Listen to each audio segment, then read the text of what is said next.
السلام عليكم ورحمة الله. مرحبا بكم في هذه لا séance ديال marketing approfondi. في هذه la séance, on va voir la correction détaillée de l'examen de marketing approfondi qui concerne la session ordinaire. Normalement, en fait, l'examen est 25 questions et l'objectif ديالنا c'est de choisir la bonne ou bien les bonnes réponses. Parce qu'il y a des questions qui ont une seule réponse correcte, ou il y a des questions qui comportent deux, trois ou la quatre questions ou la réponse qui sont correctes. Voilà, on va voir quelles sont les réponses correctes, tout en expliquant pourquoi on a choisi la question ou la réponse. Voilà pour la première question. Galina, quels sont les principaux champs disciplinaires adoptés pour l'entretien en profondeur? Est-ce que psychanalyse, marketing, marketing expérientiel, histoire ou la théologie? Il faut savoir, mais l'entretien en profondeur, c'est-à-dire on creuse l'inconscient, la pensée profonde et la motivation de la personne. Donc, l'entretien en profondeur, je dois absolument interpeller la psychanalyse. Parce que l'entretien en profondeur emprunte les techniques de la psychanalyse pour explorer les couches profondes de la pensée et de la motivation de l'individu. À côté de ça, mais chez la psychanalyse qu'on va interpeller, c'est un marketing expérientiel. Parce que l'approche liée en profondeur, il utilise, ou bien il est utilisé pour comprendre les expériences subjectives de la personne, du consommateur, ce qui est cohérent avec tout ce qu'on fait le marketing expérientiel. Donc les réponses correctes, c'est la psychanalyse et le marketing expérientiel. Voilà. Donc ce sont les deux bonnes réponses. Voilà on passe maintenant pour la deuxième question. Elena, quels sont les principaux champs disciplinaires adoptés pour l'entretien introspectif? L'entretien introspectif, c'est une réflexion profonde en soi. C'est-à-dire, euh, aussi, et non, c'est une réflexion liée profonde, donc je dois interpeller la psychanalyse. Euh, Toujours l'entretien lié introspectif implique la réflexion profonde, donc on va utiliser les principes de la psychanalyse, ainsi là, les principes de la théologie. Pourquoi? Parce que l'introspection, euh, il implique des questions peut-être spirituelles. يعني أسئلة اللي هي روحية la religion ديال la personne, يعني les beliefs ديالو يعني de quoi il croit par exemple, donc ce qui est lié à la théologie. Donc on doit cocher là A et B. Parfait. On passe maintenant pour la troisième question. Elena, quels sont les principaux champs disciplinaires adoptés pour l'entretien phénoménologique? Quand on parle de l'entretien phénoménologique, c'est ici on étudie les phénomènes. Euh, la phénoménologie aussi, c'est une approche liée philosophique. Il faut noter ça parce que on explore euh, les expériences subjectives des consommateurs aussi et les outils qu'on va utiliser, ce sont liés à la philosophie. Donc ça, c'est d'une part. Ainsi, le marketing expérientiel, pourquoi? Parce que on peut utiliser le marketing expérientiel pour comprendre les expériences vécues par les consommateurs. Donc, un des deux, la philosophie ou le marketing expérientiel, on peut évaluer et comprendre le vécu de la personne. Donc, c'est la philosophie et le marketing expérientiel. La quatrième question, quels sont les principaux champs disciplinaires adoptés pour l'entretien herméneutique? Et là, quand on parle de l'entretien herméneutique, il faut savoir qu'on parle de l'interprétation des textes. Donc, le principal, ou là, le principal champ disciplinaire اللي هو adapté l'entretien herméneutique, c'est la théologie. Parce qu'on fait l'interprétation des textes, des liens avec la théologie, bien sûr. Donc ça, c'est au niveau de la quatrième question. Cinquième question, il nous a dit, quels sont les objectifs majeurs des études marketing pour l'entretien en profondeur? C'est-à-dire pourquoi, pour quel but ou pour quel objectif les études marketing s'intéressent à l'entretien en profondeur. Pour les réponses, identifier les besoins et les freins d'un comportement, recueillir des croyances de représentation individuelle et sociale, comprendre l'expérience de consommation et de représentation individuelle et sociale, explorer l'inconscience du consommateur. Les réponses qu'on va prendre, c'est B et C, parce que bon, l'entretien en profondeur aux études marketing, il vise principalement à recueillir les croyances et les représentations individuelles et sociales, parce que on vise à comprendre l'expérience de la consommation et les représentations associées. Et puis, pour comprendre l'expérience de consommation et les représentations individuelles et sociales, parce que à travers ça, on peut comprendre quelles sont les représentations individuelles de chaque personne, de chaque consommateur et les perceptions. Donc, ce sont les réponses correctes B et C. Au niveau de la sixième question, quels sont les objectifs majeurs des études marketing pour l'entretien introspectif? Comme on a déjà expliqué la question précédente, l'entretien introspectif vise à comprendre les significations attribuées par l'individu aux objets. Donc, la première des choses qu'on va cocher comme réponse correcte, il y a A. Parce que l'entretien introspectif, il vise à décrire le sens que l'individu attribue aux objets. Et puis, c'est pour découvrir le sens caché à partir du sens apparent. Parce que l'approche liée introspective, il permet de découvrir les significations qui ne peuvent pas être évidentes le premier instant, le premier abord. Donc, les réponses correctes, on va cocher au moins A et C. Puis, pour la septième question, quels sont les objectifs majeurs des études marketing pour l'entretien phénoménologique?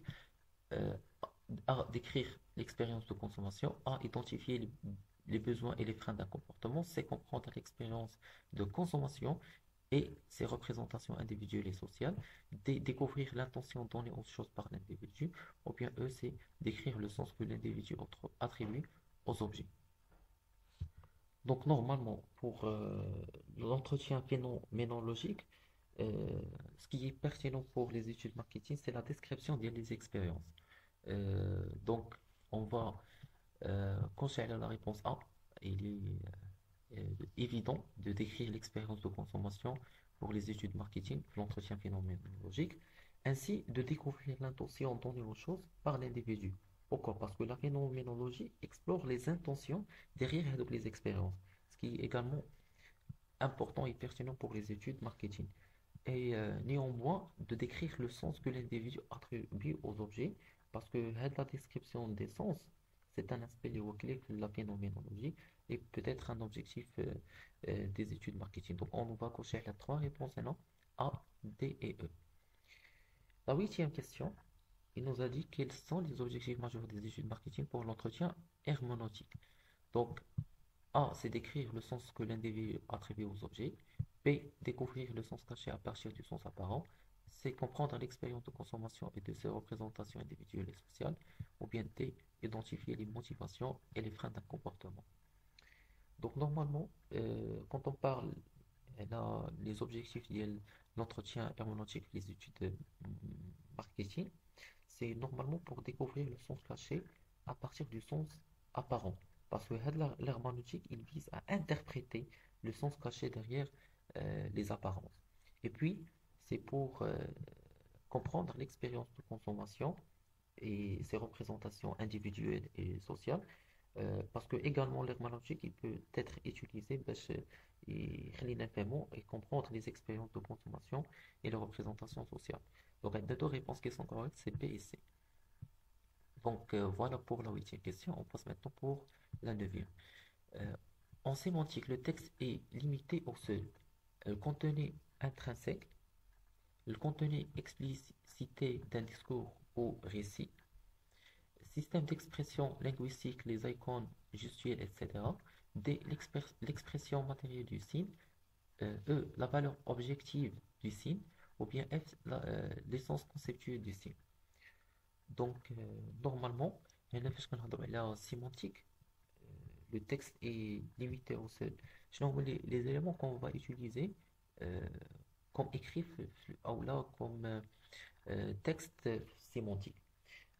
C'est normalement le système d'expression linguistique, les icônes ou bien le gestuel parce que normalement في هذا le cas دائما هذاك النص او هذاك le texte qui يكون euh, souvent étudié mais le point euh, d'un système d'expression إما بالإشارة أو لا les icônes etc. ولا دوك les emojis.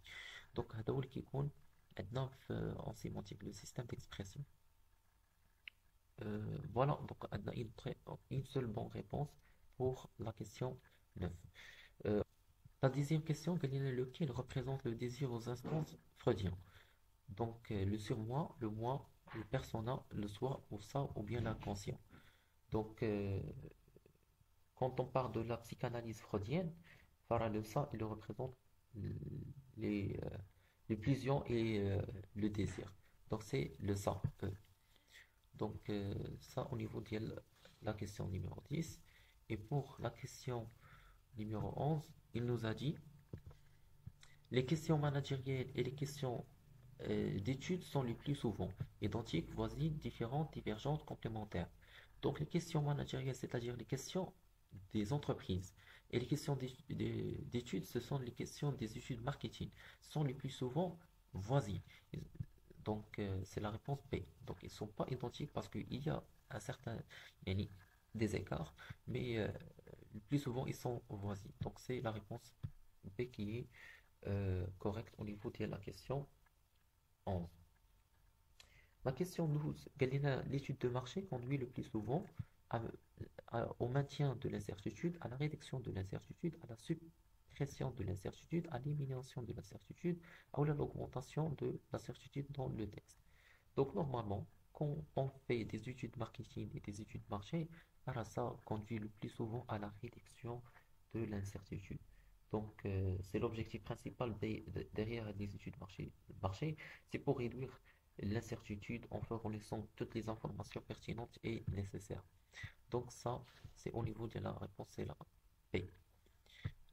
Puis, la question 13, quel est l'objectif de l'étude marché est le plus souvent clairement formulé par le demandeur, vaguement formulé par le demandeur, clairement formulé par le chercheur, ou là clairement formulé par le chercheur et le demandeur. Donc,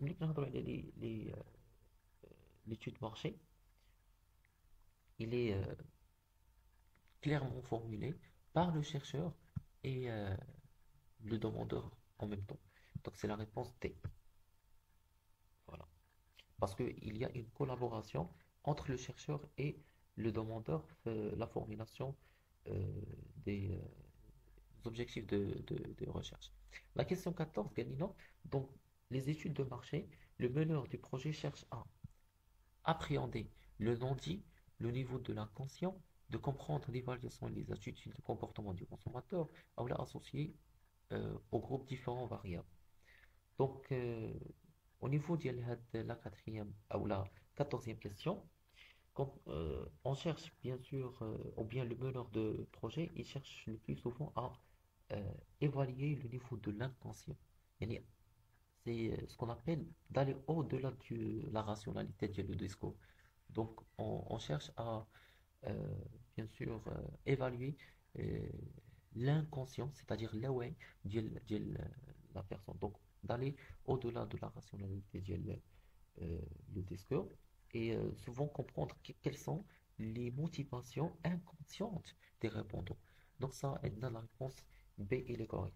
Néanmoins, il y a la réponse C, c'est pour comprendre et évaluer les attitudes et le comportement du consommateur, parce que la compréhension des attitudes et le comportement, c'est un objectif clé pour les études de marché.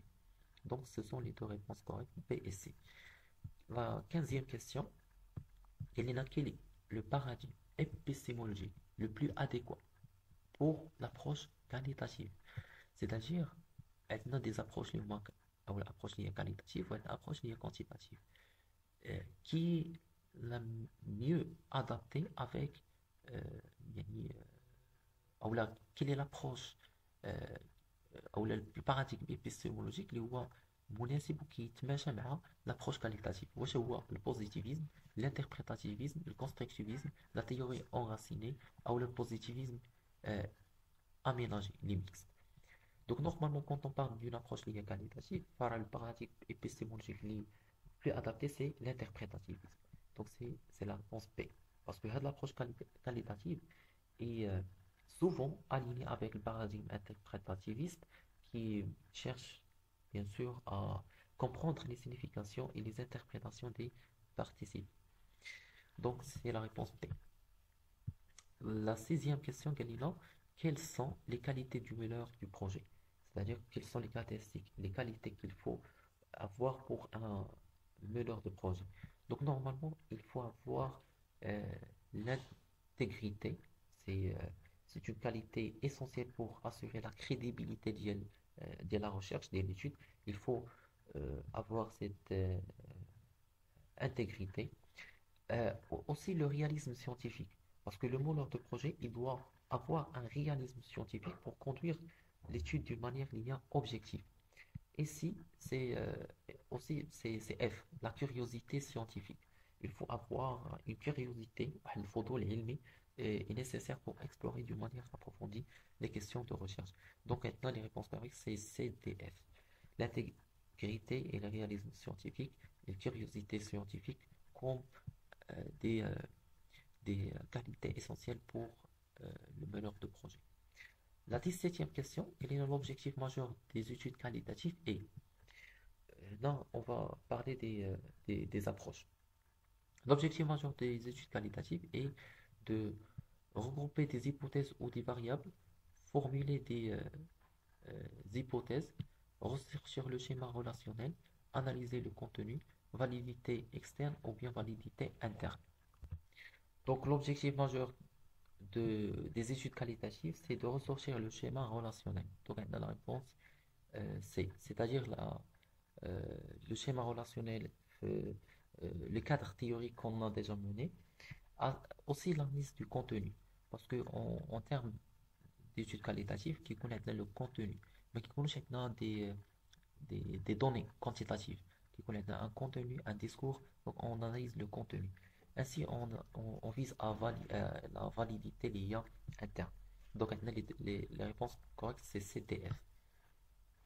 La 18e question, l'étude quantitative vise à neutraliser l'influence de l'inconscient, recenser les composants d'un problème, formuler des hypothèses et de les tester, confirmer et infirmer les hypothèses, validité externe, validité interne. Donc aussi, l'étude quantitative, c'est tout à fait le contraire de l'approche qualitative. Donc ici, on cherche à formuler des hypothèses et les valider et les tester. Donc formuler des hypothèses et de les tester. Donc ça, c'est une réponse correcte. Confirmer ou bien infirmer les hypothèses, c'est-à-dire soit on va accepter l'hypothèse ou bien on va la rejeter, comme des tests d'hypothèses comme le cours d'échantillonnage ou bien les statistiques inférentielles, ou aussi la validité liée interne. Donc, ce sont les objectifs de l'étude liée quantitative. Et puis, donc, ce sont CTF, comme on a vu, fin de camp. Maintenant, la 19e question, le guide d'entretien contient une série de thèmes précis qui devront être abordés par l'interviewé, une série de questions vagues laissées à l'appréciation de l'enquêteur, une liste des thèmes servant de canvas pour le déroulement de l'interview, des questions élaborées sur la base de la revue de la littérature ou bien des questions à choix multiples. Donc au niveau du 19e siècle, ou plutôt la 19e question plutôt, par le guide d'entretien, il contient une série de thèmes précis qui devront être abordés par l'interviewé. Parce que le guide d'entretien, que je connais pas, l'ensemble des axes qui connaissent des thèmes qui vont être discutés avec l'entretien, euh, bien sûr semi-directifs ou bien directifs, qui vont être abordés par le chercheur en face avec l'interviewé. Donc, c'est la réponse A qui est correcte au niveau de la 19e question. Et puis, la 20e question, quelle est la taille optimale pour la méthodologie de groupe nominal, la méthodologie de groupe nominal TGN, et du de 1 à 5 personnes, de 5 à 8 personnes, de 8 à 12 personnes, de 12 à 15 personnes, de 15 à 25 personnes, ou bien de plus 25 personnes. Donc normalement, la taille optimale pour la méthodologie euh, du groupe nominal, c'est 5 et à 8 personnes. Donc c'est P. Puis, avec quelle méthode l'analyse de contenu est préférable pour analyser les résultats? Donc, quelle est la méthode utilisée pour analyser le contenu? Euh, Est-ce que c'est TGN, Delphi, Focus Group, observation non participante ou bien observation liée mixte? Donc, normalement, quand on cherche euh, les méthodes d'analyse euh, de contenu, para كتكون الفوكس جروب هي la plus adaptée. Pourquoi? Parce que l'analyse de contenu est préférable avec un groupe, une groupe de discussion, يعني un groupe de discussion focus group pour évaluer le contenu, les voix discutées. Et puis pour la 22e question, quelle est la question 22? Le récit de vie implique une observation mixte, participante, non participante, individuelle, collective ou bien par quota. Donc, les cadres des récits de vie, ça implique une participation liée mixte. C'est-à-dire, le chercheur, il doit euh, voilà, savoir le bon moment où il doit intervenir. Donc, c'est l'approche mixte qui est utilisée. La question 23, quelles sont les données utilisées aux études quantitatives? Est-ce que ce sont des données provenant des mesures chiffrées, des données qui sont provenant d'entretiens et d'observations, ou bien des données analysées par comparaison numérique et déduction statistique, ou bien des résultats représentés par description verbale, ou là des résultats représentés par des analyses statistiques et des corrélations, ou la investigation en profondeur.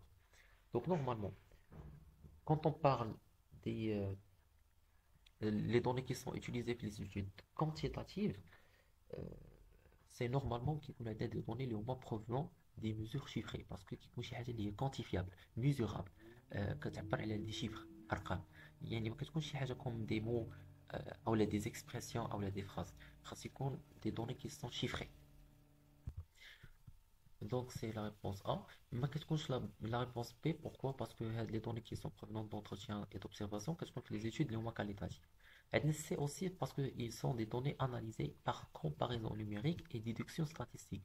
Donc, les comparaisons numériques et les déductions statistiques sont largement utilisées pour les études quantitatives.